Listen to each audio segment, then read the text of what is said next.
Hi everyone, this is Dr. Rohit again, and in our video series, we are continuing with trying to know more about various departments, various services in the ambit and the gambit of civil services in India.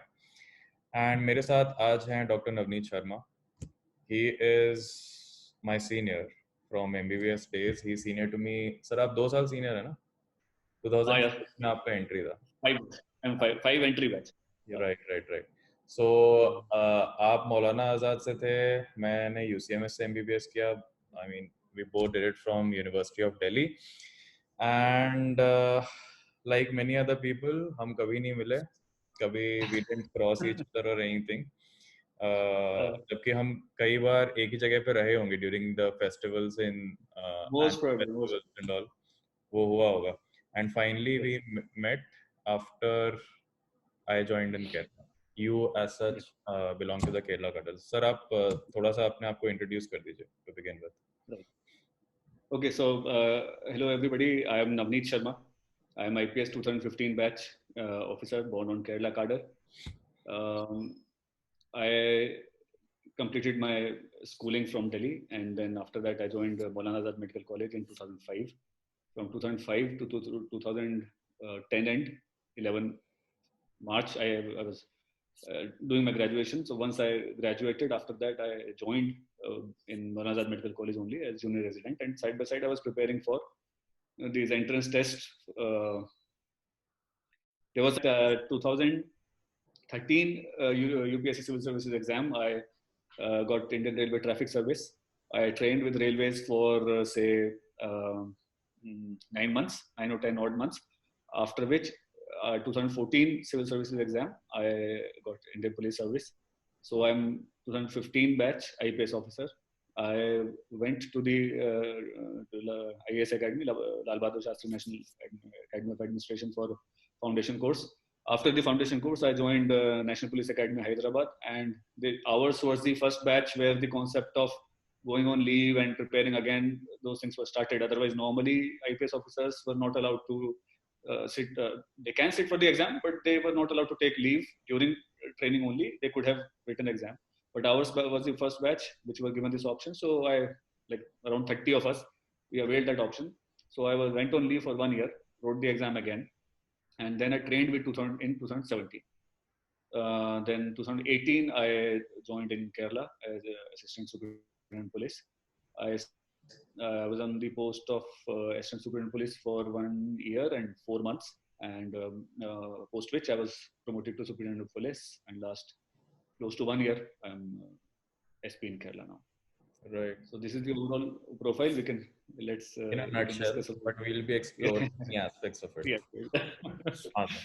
Yes. So, sir, you just mentioned very briefly that after आपका MBBS खत्म होने की कगार पे था, and then you were like कि अब क्या करना है, and जब हम पर्सनली बैठे हैं तो काफी बार इसके ऊपर बहुत अच्छे से चर्चा हुई. तो प्लीज इलैबोरेट करिए what went through your mind. My MBBS got completed in 2011 February March. So then after that, immediately I joined junior residency, and I was trying to figure out my options. So overall, what my understanding was that I do not really want to get into a technical field. Too much details. I don't want to get into too much details, and I really liked planning and implementation kind of things. What I overall understood about my own uh, understanding nature, whatever it is. So I thought the administration or management would be a good option for me. So now administration could be business administration or it could be public administration. So that call had to be taken. So I talked to many of my friends who had already cleared, those who were with us in 2005, where they had already cleared IITs and they were getting to IIMs. So I kind of talked to them, got a feedback about how things are working there, and I realized that it's a good idea to get into administration. So I talked to them, and I felt that it's a good idea to go ahead with CAT. I wrote CAT, and 3-4 months later, the result was out, and I called from some IIMs. I got 3-4 interviews I did with 3-4 IIMs, and one of them got converted. but I was again in that flux, whether this is the right thing or whether this is the right thing or not. Overall, then I felt that probably I'll be more comfortable working in the government. Government setup has its own challenges, but overall, I felt that I should actually be working in public administration. That's when I started preparing for civil services. We were three of us, more or less all of them. So honestly, everybody goes through these kind of complications, and but we don't we don't accept it. We don't address it. We think that it is better to be very sure in our mind and very very clear in our mind, but actually it doesn't help. Yeah. so so that was the process. It took some time, 2 years probably after MBBS. So 2013 was the first time I wrote the civil services exam. I got railways, and once I got into that period was a little confusing and a little difficult. But once you get into the service, I think I was satisfied that I made the right choice. Things were aligning better overall with what I wanted. First, it was railway traffic service. Correct. Yeah. So a year before that, 2014 July, the result would have come, yes. And I was still preparing. So I was still preparing because that's how it is. By the time the result comes, you are actually writing the second prelims exam. Right. So I had, and I got, I think, 578th rank. Mm-hmm. So I was a little confused, but which service exactly I'll be getting. There was a overlap between customs and railways. So I finally, when the service allocation came up, I had railway traffic service.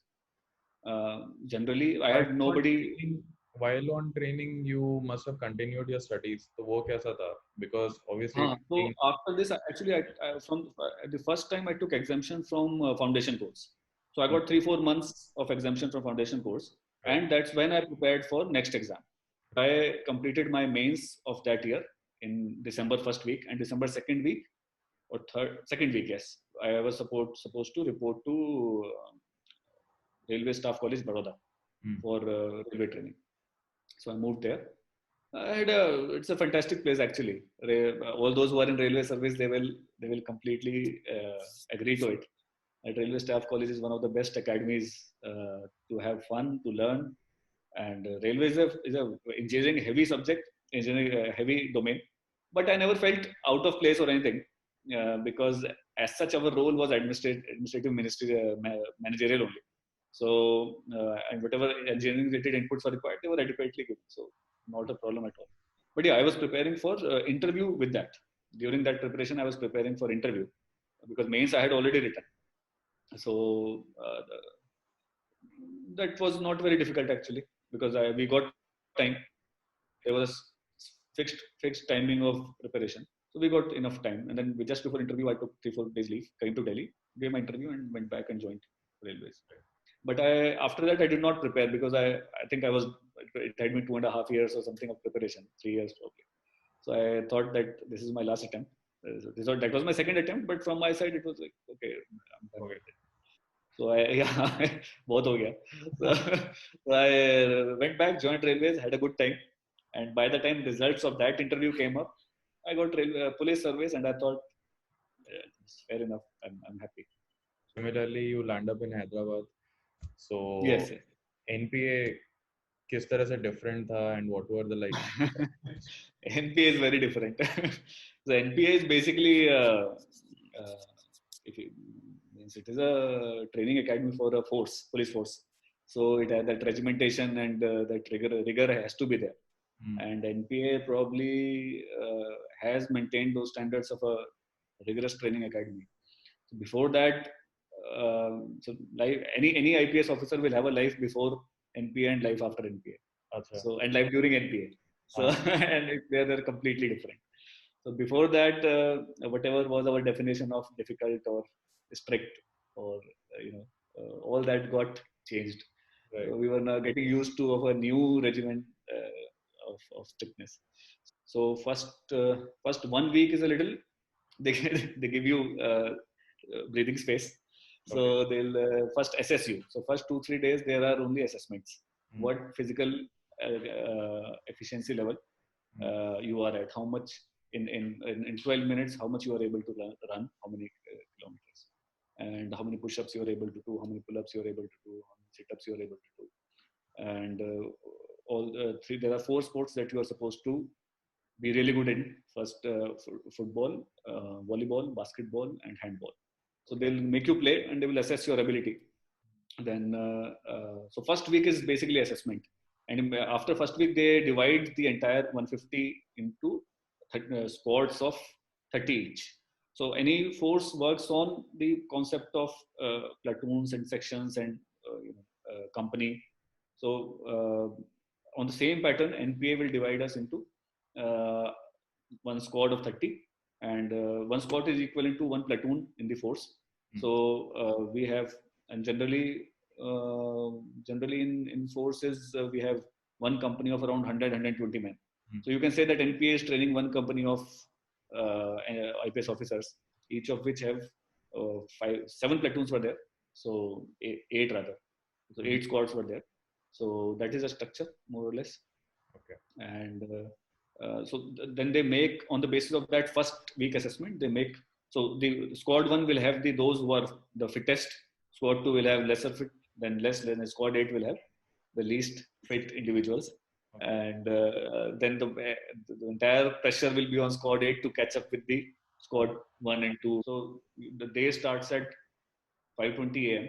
and you are supposed to wear that sports uniform and shave. The Havaldar will actually check like this whether we have, because it is dark, so it's not very visible. So 5:20 a.m. in December is always dark in Hyderabad. So they will come. Sometimes they will use the torch. Sometimes they will touch it. Sometimes they will use an ATM card to see if we have shaved properly or not. Yeah, all those things are there. Okay. So if you have not shaved, it is punishment. Okay. Yeah. So you come and whatever. This the t-shirt, shorts, socks, sports shoes. Then punishments are like all the time. There is punishment. Means if you are running and your lace opens up, there is punishment of extra round. If you are falling behind from the squad, if you fall behind more than 50 meters, you have to repeat the process again. So those kind of things are there. Anyhow, so you get PT is there for around 5:22, 1 hour PT is there. You run around 3 kilometers. You do push-ups and sit-ups, and first month is this only push-ups, sit-ups, and this running. Then things get to the next level. There are chinning bars and ropes. The vertical rope you're supposed to climb, horizontal ropes you're supposed to cross, and there are standard battle obstacle courses.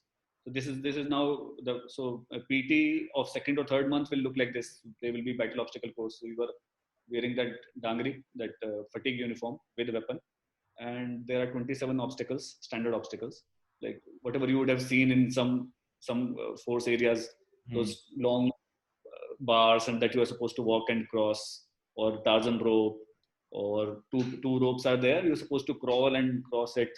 Then crawling in the sand, and all those things are there.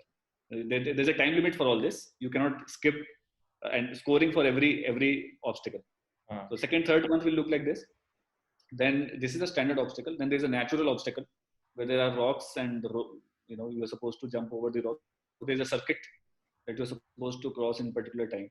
So by the end of your training, you were supposed to basically fit enough to cross a 1.5 kilometer long circuit with sufficient number of obstacles in a particular time, and go and operate. It means in the end of that natural obstacle, there will be firing session.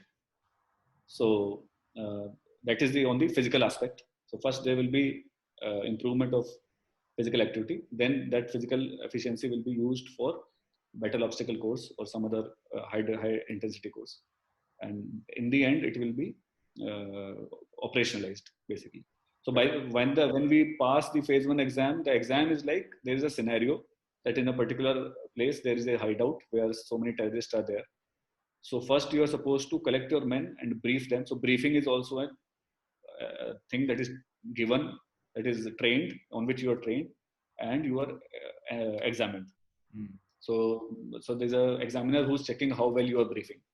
There's a whiteboard. You are supposed to make a plan and explain it to your men. Then you are supposed to cross that 1.5 kilometer long natural obstacle barrier. It starts with a vertical rope. So you run, climb up a vertical rope, go crawl and jump and do all that, and finally reach the firing range. It is so made that it ends at firing range. At firing range, you are supposed to do whatever firing related exams are there. Then finally there is a viva. National Police Academy की mess बहुत famous है. Could you just Yeah. elaborate on that? Oh yes. Mess. We survive that training only because the mess is there. Central IPS mess is there. It's basically an institution actually. You get up in the morning, you get tea, banana. If you do, seriously, if that mess wala does not get us banana in the morning, we cannot do PT. We'll probably vomit or just pass out or something. Achha. In the first few months, yes, definitely. So that tea and everything is required. So that is there. Then we come back. The breakfast is just amazing. We'll have 2-3 items and fruits and all the bread items, egg items, whatever you want. It's there. Lunch, and then sometimes there'll be special dinners, and of course biryani. The best biryani you can have in Hyderabad is actually in NP. I can vouch for that. Any IPS officer can vouch for that. We have gone out for Paradise Biryani and Bawarchi and whatnot. It's all overhyped. The best biryani we get is in National Police Academy Hyderabad. Right. Okay. The mess is fantastic. Let me just briefly also tell you what other things are there in the training. Some highlights, because their IPS training is very, very diverse actually. So indoor, let's not talk about indoor because all of us study and laws and forensic, then ethics and all those things are there.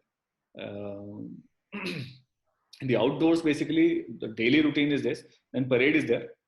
Parade is an integral part of any police training. Apart from that, we have this module attachments. So we have 1 week attachment with ITBP in Mussoorie.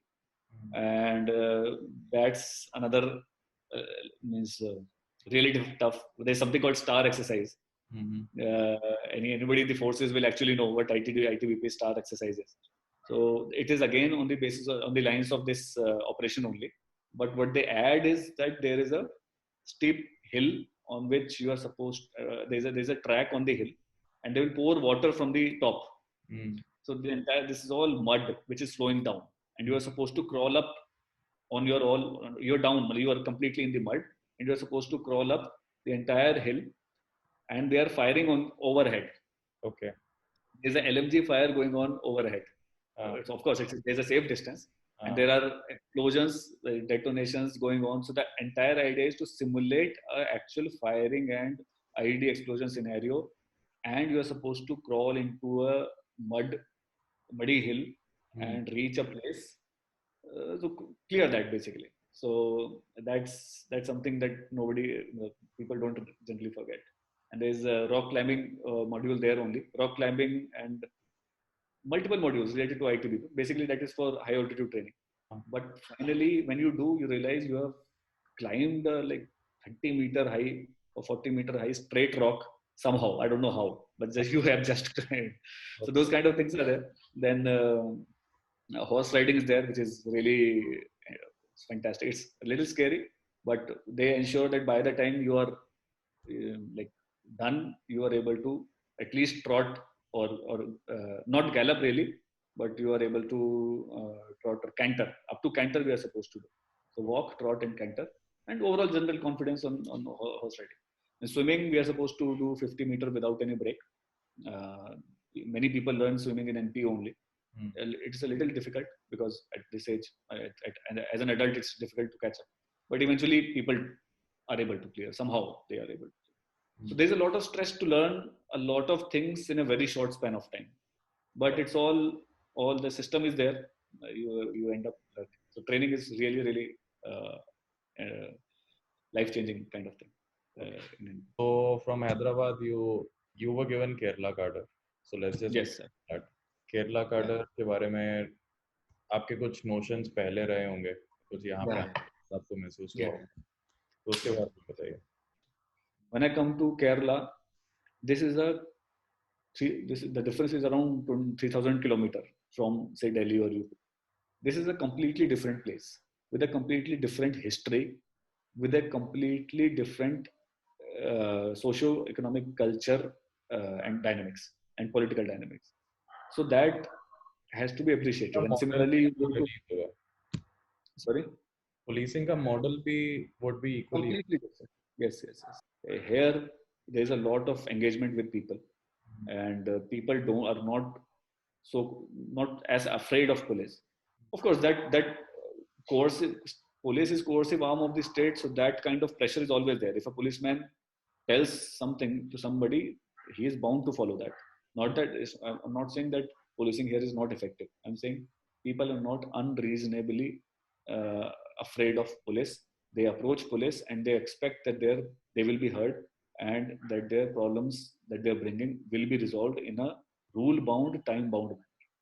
So you land up in Kerala, and your Yeah. first assignment is as assistant SP.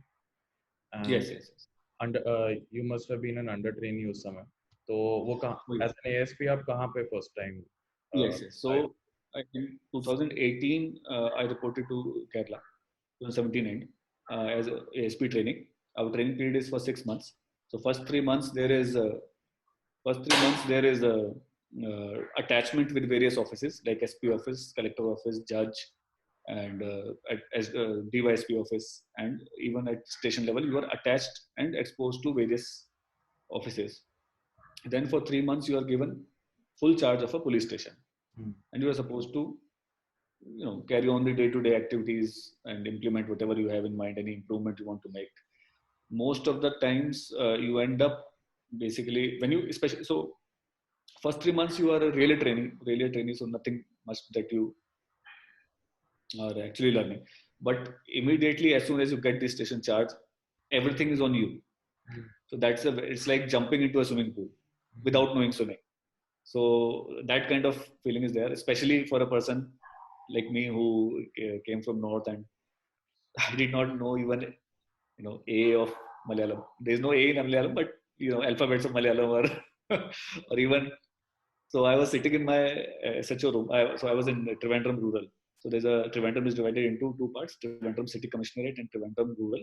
Trivandrum Rural is SP office. So in Trivandrum Rural, there is a small police station called Puvar. It's basically a tourist police station that was given to me.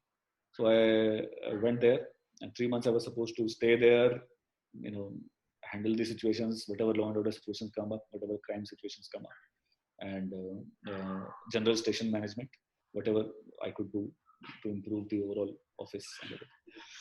So, but the problem was that once I reached there, I had the very first day, there were two parties who were fighting.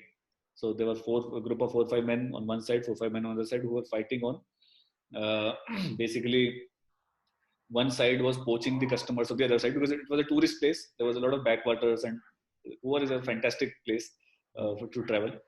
The problem was I did not understand a single word of what they said. They spoke for 20 minutes, 30 minutes. I did not understand a single word. That's a part of the problem which every all India service officer faces when they reach the cadre, especially when the language is different. So that was the first day. That was really a little tough to manage because you cannot say that I don't know and I will not be able to help out. You try to elicit more. You try to take help from your sub inspectors and police constables. They are really cooperative actually. So that first month went in struggling with the language only, and to ensure that things are things don't go out of hand. So I was a little more proactive. If there was any call, I would reach there so that at least I can see if I cannot understand. I could not understand anything on phone, so I would just find out where I'm supposed to go, reach there, figure out how things are going. So that gave me an exposure also. So 3 months went by really fast. So then we go back to academy for 2 months. It's called phase 2. That's the last phase of your training. So only for 2 months. Basically, it's a debriefing kind of situation. The officers have worked for 6 months in all parts of the country. They come back and they discuss. Right. Phase 2 is mostly your experience sharing only. And then eminent faculty will come in and they will give us some more inputs. And so phase 2 is much more realistic in that sense. Phase 1 is purely like a police constabulary training. But phase 2 is a more discussion from faculty side and from our side also, because we have been exposed. So once we are done with that, we actually come back as ASP regular. They call it ASP regular, although the entire. So ASP is basically DYSP only, which is, so the hierarchy is from the lowest it is constable, then what we call it head constable or senior CPO we call it here, and assistant sub inspector, inspector of police. So inspector of police is the first gazetted rank in police. After that, there is deputy superintendent of police, then superintendent of police, then inspector general, deputy inspector general, then inspector general, and additional director general, and DG. That's the overall hierarchy. So you, as IPS officers, we first start at ASP, which is same as DYSP level. So you some inspectors will be working under you. You do 2, 3, or 4, 5 police stations under you, and you are supposed to manage 2, 3 police stations. So I came to a place called Agli in Palakkad district. Agli is basically not many people know that, but there is a left-wing extremist situation in Kerala also. So right. 3 districts of Kerala are LWA affected. So Agli is one of them. It's a reserve forest called Attapadi, where Silent Valley National Park is there. So this entire area has witnessed presence of and incidents related to CPI Maoist, and we have detailed information about the cadres that are the cadres that are operating there, the CPI Maoist cadres. And we are in the process of collecting information about the intelligence from the forest areas, from the local populace, tribal populace. We take information from them. Sometimes we plan operations based on some specific inputs. And so for 1 year, mostly that was my work. There are 2, 3 specialized forces working in Kerala against LWE. One of them is the most elite is the Thunderbolts. So they were posted in that area, and I was supposed to collect intelligence and plan operations on maps and Google Earth and give them coordinates, go with them also. If once or twice in a week, I would go with them to the forest.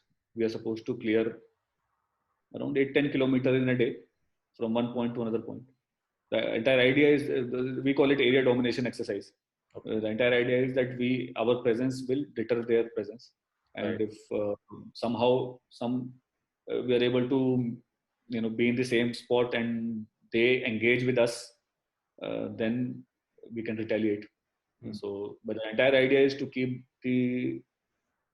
our area, our domain free of CPI Maoist cadres, because by definition they are terrorists. If you look at Unlawful Activities Prevention Act as of course, along with that, whatever the 2, 3 police stations that were under me, the regular policing work, whatever, mostly it was many SC/ST cases or POXO cases or tribal welfare related cases, land grabbing related cases.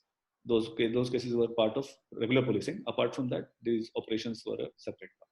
So I would say around 50% of my time went for operations, 50% time went for routine policing. And जैसे आपने मेरे को एक बार कभी बताया था, left wing extremism affected areas में you had to conduct elections also. You were yes. So general elections 2019 were there in April last year. Correct. So generally also conducting an election is a challenging task. Yeah. But to conduct it in a LW affected area becomes far more challenging because the stakes are very high.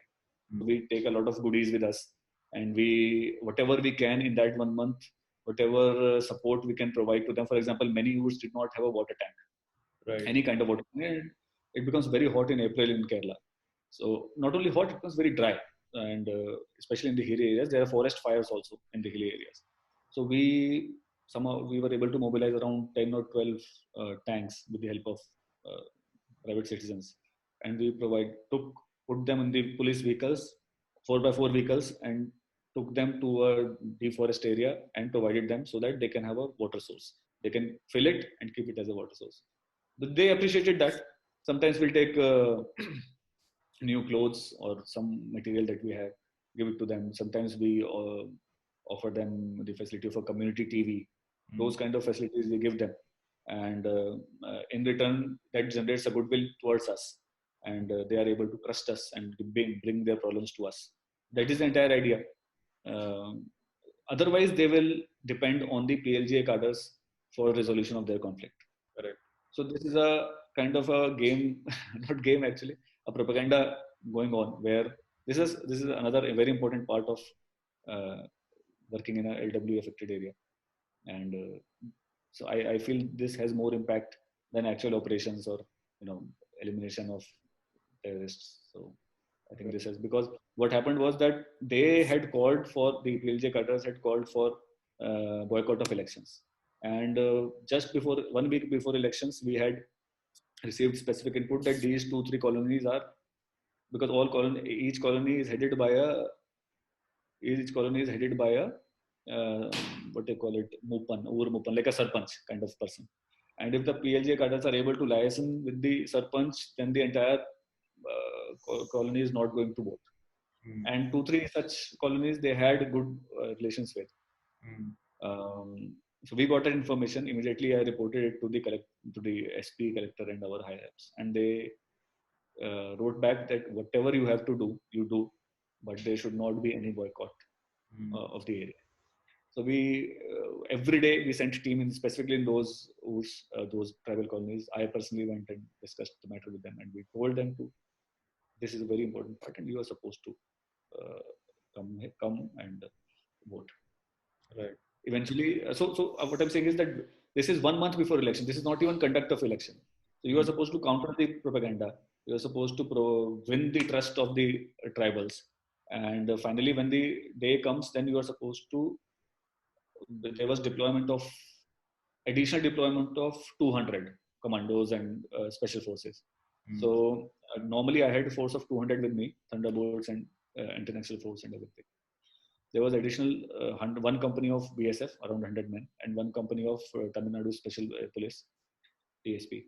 So we are supposed to plan first. We divide the booths into vulnerable booths, or vulnerable based on LW threat and vulnerable based on the chances of booth capturing. They are two different things. So the LW areas we placed BSF men and Tamil Nadu Special Police. Baki, our own commandos we sent into the forest to further push the PLJ cadres away from the residential areas. And the local police we used for conduct of elections. But as of now, in your current capacity, you are actually heading the office which is preparing the Thunderbolt. Yeah, yes. So I'm now commandant of India Reserve Battalion, and one company of India. So we have 7 companies, each of 100 men, around close to 100 men. And one company of company of India Reserve Battalion is the commando force, the Thunderbolt. So we basically recruit them, train them.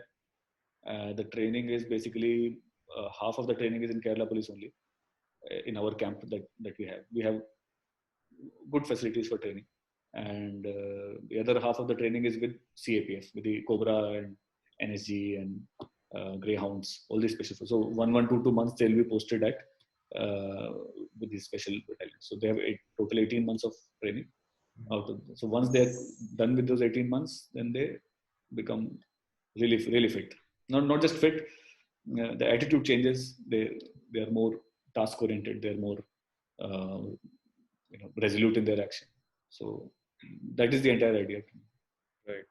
And sir, apart from this, police में बहुत ही short notice पे बीच में बहुत सारे हर तरह के काम आते हैं. एंड जब से मैंने केरला ज्वाइन किया है, जो एक चीज मैं रिकरेंट वो देखता हूँ, वो एक है Kerala floods. Oh yes. And the second thing would be Sabrimala. Oh yes. These two are routine. They have now become routine events. Correct. So last as when I was ASP, immediately after elections there was flood. There was no respite actually. The entire police force was mobilized for general elections, and immediately after that the flood. It was a flash flood in our area, and the river which we used to see like maybe 100 feet down, it had swelled and it had reason means the roads were full, the vehicles could not move. One day, I think even above the road, it was 4 feet above the road. So even my 4x4 vehicle could not move. So everything was shut down. Even police was shut down. There were landslide everywhere. We This was a very dynamic kind of situation. We had made teams for specific areas. We had sent them, but many times what happened was that some areas would become cut off. So I remember that time there was an area where two rivers were meeting actually. Two river streams were meeting, and at the meeting point, like this V is there. On this V, there was a house, isolated single house. Okay. In which there were 4 men and one old lady and one pregnant lady. And the river, the flow of water was so much that could have been carried away by a boat. So that was a critical kind of situation. So, and it was being covered by media also. So that time, that became an issue. So we called up fire force, and our own men were there. So we established a line across the flooded river, and men went on that wire line is there. It's a special technique.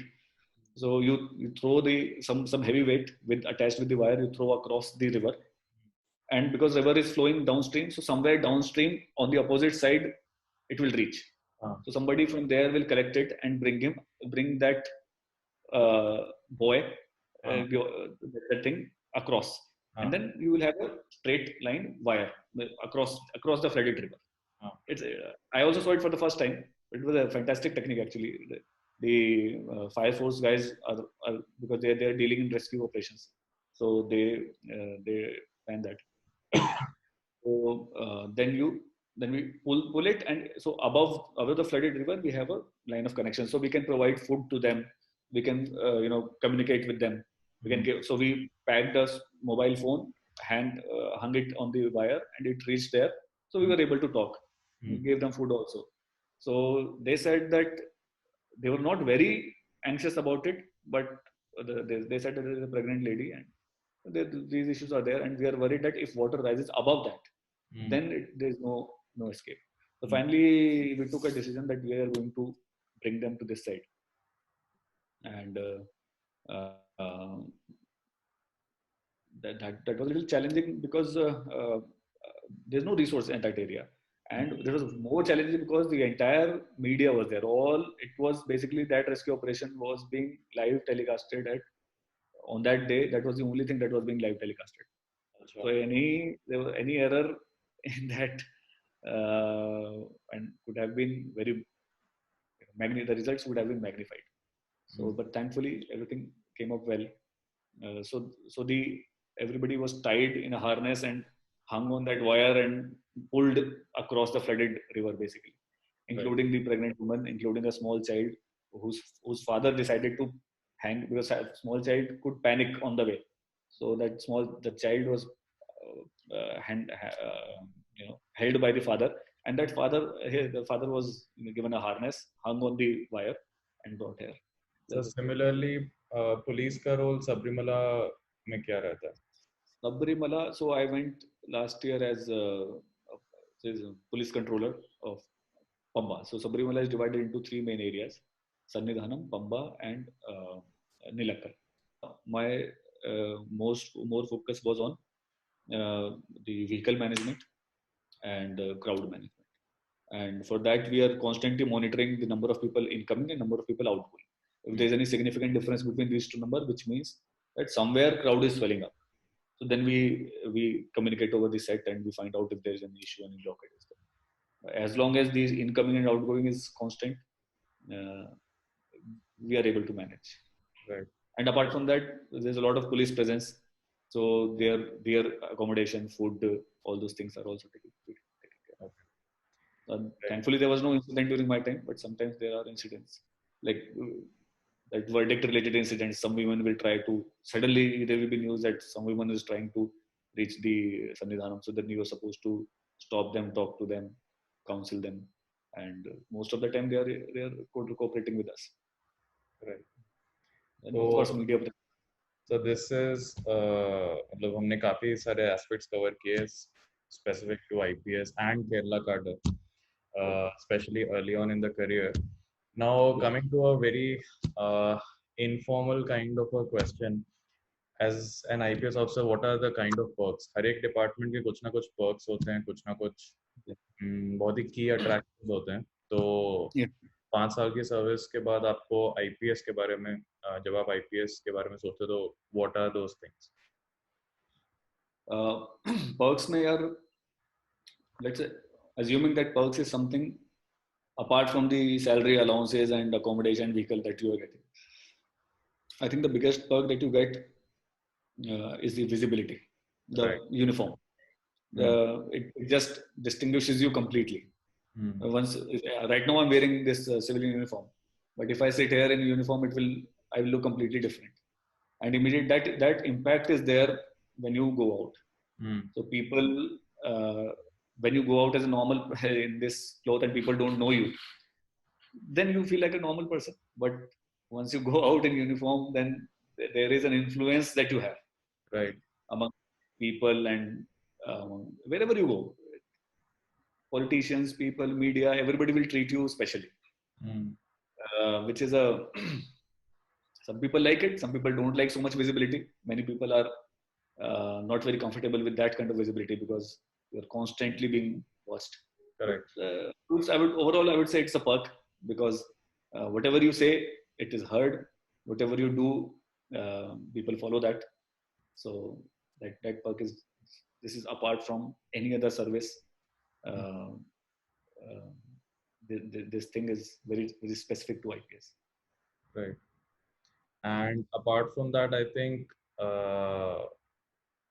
think something which is there, the kind of accessibility you get. कि इतनी सारी जगह होती हैं जहाँ पे आम आदमी नहीं जा सकता. Yes. And for that matter, मेरे को लगता है पुलिस सर्विस में अगर आप हैं तो the kind of accessibility you get to places, to people, मतलब it is at another level altogether. Definitely. So, for example, I was posted at during Corona time. I was posted at Kannur Airport and Kochi Airport. So, for my own functioning and for implementation of those COVID-related precautions and movement of passengers, how they will be screened, how they will be taken from there, I had to bypass everything in the airport. Of course, with the help of CISF and airport authorities. Of course, it's not like, but that access you get, as you rightly said, that access is there for. There's no restriction to police. They cannot be, basically, right, especially in emergency situations. Right. So another benefit, if you can say, is that you can mobilize any and every resource in your area. You can just direct any person, any private person, to provide for, as I was talking about floods, for example. You can direct anybody to give you extra vehicle, extra boat or wood cutter or ropes or whatever it is, whatever you think will be available at any particular shop or with any particular private person, you can direct him to provide it for public purpose. So all those, and this is required also because government is not, or police is not supposed to have all infrastructure available ready at all police stations for the purpose of handling a disaster or handling an emergency. So that as you said, access to areas, access to people, access to resources, this has definitely. And I think we're just about to wrap it up. Lastly, what about the family life? And क्योंकि police के बारे में people have a different notion. I'm sure IPS join करने से पहले आपका भी कोई notion होगा. So just share your experience when it comes to family.